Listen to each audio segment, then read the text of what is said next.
လူတိုင်းကိုပြောချင်မှာနော်လူတိုင်း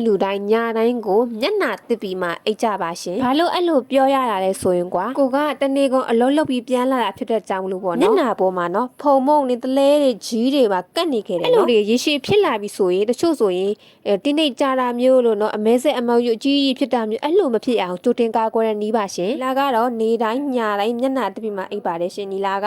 မျက်နှာကိုရေတက်ဖြစ်ပေးတဲ့ဟာလေးလည်းလိမ့်ပါတယ်ရှင်နီလာခုလိမ့်ပြတဲ့ဟာလေးဆိုရင်စကရင်ရှော့လေးရိုက်ပြီးတော့အပြင်မှာလည်းဝယ်ယူလို့ရပါတယ်ရှင်အရန်ကိုနာမည်ကြီးနေတဲ့ line ပေါ်မှာတအားကိုနာမည်ကြီးနေဟောဒီဒေါ်ဘူးလေးကိုပဲနီလာကလိမ့်ပါမယ်ရှင်သူ့ကို3ရက်လောက်သာသုံးပေးမယ်ဆိုရင်ဝက်ချန်လေးလည်းပျောက်မယ်အမဲဆက်အမရုပ်တွေလည်းပျောက်မယ်ပြင်မျက်နှာလေးကိုပါကြီးပြီးဖွေးလာစေပါတယ်ရှင်ကျမကတော့မျက်နှာလေးတည်ရေးချိုးလုံးပြီးနှာလေးချီးကုန်ပါပြီရှင်ကဲအားလုံးလိမ့်လို့ပြီးသွားပါပြီရှင်ဒါတော့နီလာရဲ့တညတာလေးပဲဖြစ်ပါတယ်ရှင်ကဲဒေါ်ဘူးလေးလိုချင်နေဆိုရင်တော့နီလာစီမှာဝယ်ယူအားပေးလို့ရပါတယ်ရှင်ကျေးဇူးများကြီးတင်ပါတယ်